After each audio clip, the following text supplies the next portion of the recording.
of European countries have had lower growth and had some financial trouble in the past. Are they selling power to a public grid? Are they government customers? So are we concerned about that? And then the second piece is, are we concerned about Israel? Lots of news around Israel. Of elections. Yes, the elections are ongoing. I'm not sure that I know They're sort of very finished. soon.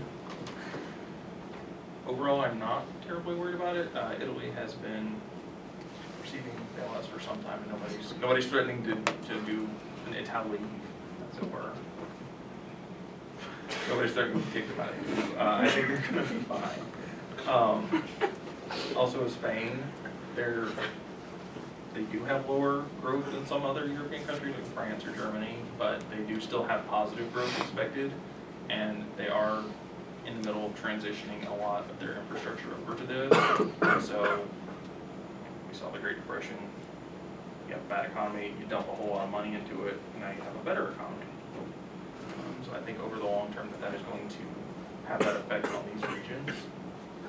And I'm not terribly worried about Israel. We keep the 7th state in the Mediterranean fairly close to them. And the Israelis have won every single war that they've ever been in since 1948.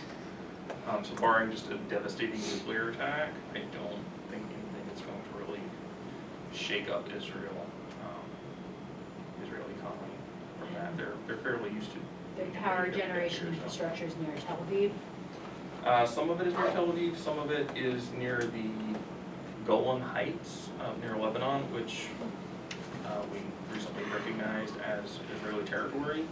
The ones in Tel Aviv are within rocket and mortar range from the Gaza Strip, but it's not really a large concern because it is designated as a national infrastructure project.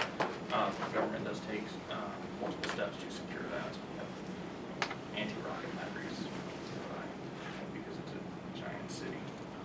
Is there any concern about just the size of this company being a fairly small company? It is fairly small, but they are one of the few private players that are publicly traded in their regions.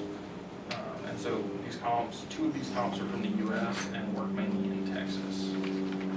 The one company that is purely a pure comp would be Solaria Energia. That's from Spain, and they don't seem to have any big projects. They're not the ones that built that 300,000 megawatt facility, for example. They're doing roughly the same amount of stuff they're going to try and get on as contracts become available to build the new structures in Spain.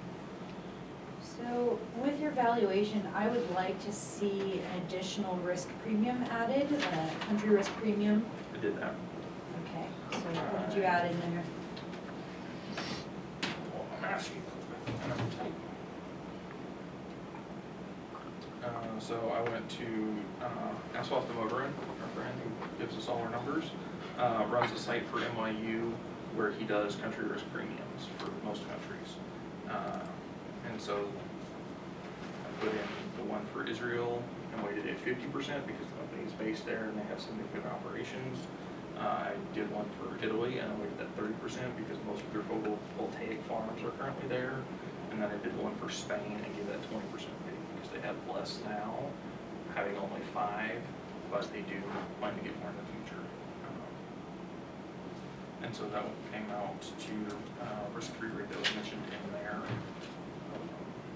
of 3.87%.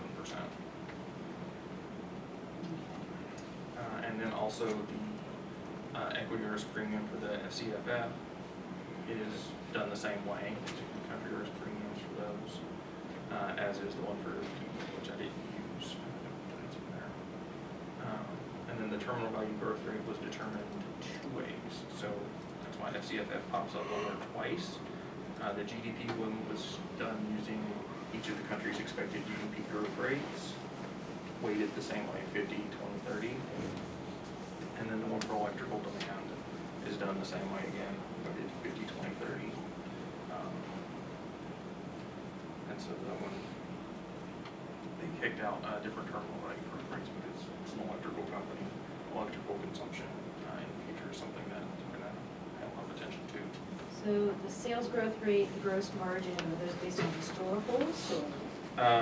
I reduced the sales growth rate a little bit from historicals, because while there are going to be more facilities available in the future, I don't want to project that they're going to get all of them.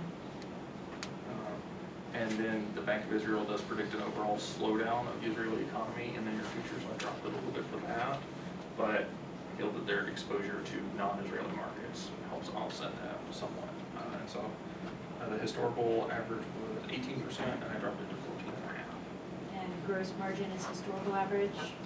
Gross margin is 12% higher. Because I feel that it's going to grow because they are integrating these new facilities that they got, and so they're going to have more efficient operations. Okay. I kind of balance this out a little bit in that in most markets, especially when you're selling to a government customer, there's some sort of regulated bound for profit margin. There is. These companies. Spain actually just passed some new regulation laws. In the past, I believe it was November, they changed it. So now it is not the national government in Madrid that purchases the power. Cities or even territories can purchase it. So if the area where they're in, near Seville, if the province of Andalusia wants to purchase electricity, they can negotiate a different rate than the national government can. Okay. I think if anything, I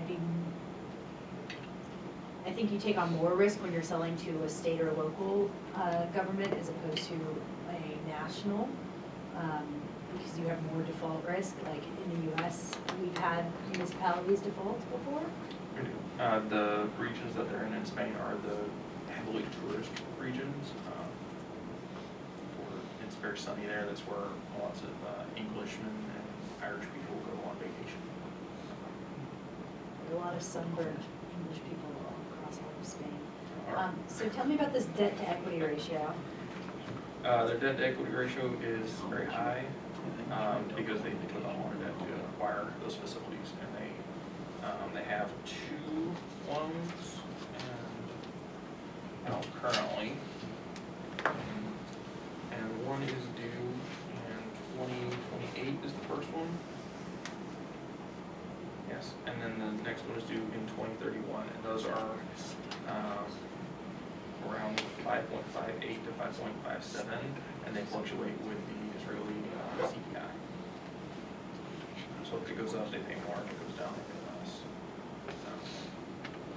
They used to kind of hedge that with dollars, but then they had to complete their position in order to acquire those facilities. Okay, so primarily solar. Sounds like they have a couple different hydroelectric, right? And Hydro one's bio. under construction. Okay. At some point, they have not announced a start date for that yet. So do you have a view, so now you've looked at renewable energy a couple of times in this class. Do you have a view on which kind of state, whether it's solar, hydro, et cetera, which is a more attractive space to be in? Right now, I think it's solar.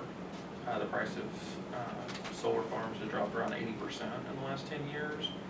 And that was one reason that Spain made those regulatory changes, is so that instead of relying on a national infrastructure project, if your province has enough, they can build their own, or they can contract with somebody to build their own, because it is now so cheap, and that's why they're investing more heavily in that.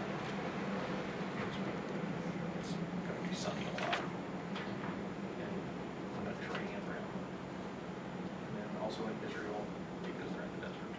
So how does this fit into our portfolio? I believe that this gives us some exposure to some non-traditional utilities. The one we have now is a direct provider of utility services to the greater Detroit area, and then the other one runs a nuclear power plant. And so this one does something different. It also affords us a little bit more foreign exposure. So if the U.S. were to enter a recession, there's no guarantee that these 3 countries would do so at the same time, or that it would be as severe.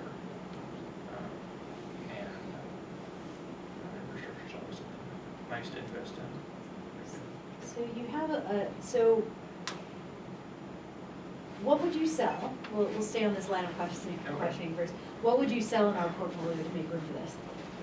I would cut the velocity by half, in order to make room for financial purchases. And that one is about set that. Okay, but this is in the utility sector. Yes, we would be overweighted utilities. Okay. I went in with my thesis banking on a U.S. recession sometime in the next 3 to 4 years, and so I feel being overweight utilities is not a bad thing in that case, because they are a more defensive stock, and then also sort of just the geographical exposure. So what's the catalyst that would make this stock jump from single digits, like a $9 stock, to a $60 stock? When are people going to recognize value in the stock? What's going to cause that to happen? As they increase their efficiency, they're going to be able to have more cash on hand, and then they're going to start new projects like that hydroelectric dam in Israel. And then as the contracts from Spain and Italy come in to increase the solar capacity of those countries, they're going to take advantage of that. Do you think they're going to scale up quite a bit? I don't think they'll get everything that's going to come down the pike, but I believe that they will be able to scale significantly. They've shown a good ability to do that so far. Just looking at the performance, the stock performance, if I'm reading this right, the dark blue is, Yes. it doesn't look like they've stayed in a pretty tight bound. Yes, and they've stayed pretty close to that. Light blue is the energy swagger, and then the green is one of the companies out of Texas that has a little bit of renewable exposure. The orange is one that has no renewable exposure. They just rely on fossil fuels, also out of Texas. These two Texas comps are quite a bit bigger than. They are. I tried to look for the one from Spain, and every ticker symbol I got for it wouldn't show up in the next RN. Questions, thoughts? Peter? To put it in perspective, about 50% of the revenue comes from Italy, about 16% from Spain, and about 20% from Israel, and those are the photovoltaic solar farms. And then about 24% comes from the Netherlands in the biogas thing. And then it said somewhere on their 10K that their Dorad maybe, segment, which is the second largest plant in Israel. Yes. It says there that their revenue was like 58.1 million euros, which is like 3 times larger than their reported revenue. So Yeah. I have no idea what's going on there. Because it's like they report the other segments, and then this segment, which they really make 50% of their revenue, just they don't report in their income statement or something. I'm not sure. They had some weird accounting things. Yeah. I mean, is it something, it's because you described them as an investment firm? They may not, they may have like a minority stake, which is reported differently? They do have that's the one they have a 9.35 stake in. That would make more sense. That was actually done, that's a second one step removed company. They own a subsidiary, and the subsidiary is actually the one that holds the interest in that one. Okay. Because they fully own the subsidiary. Other questions? This one, the details there, long-term debt cycles, and the purpose of the loans, which we talked about.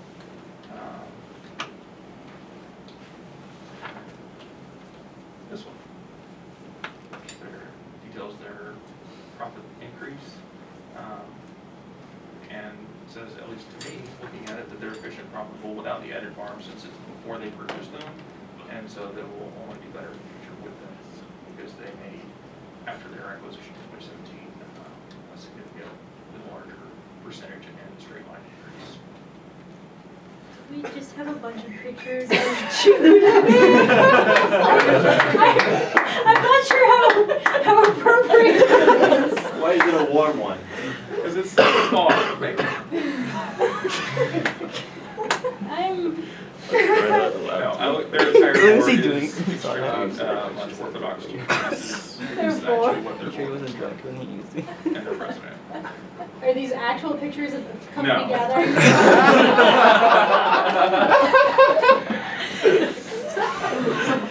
I'm not sure what to say about that one. Let's change the slide. Last line. Okay. Back to picture, please. There we go, that's Tel Aviv, okay. You know, I'm generally, well, you can turn off the camera.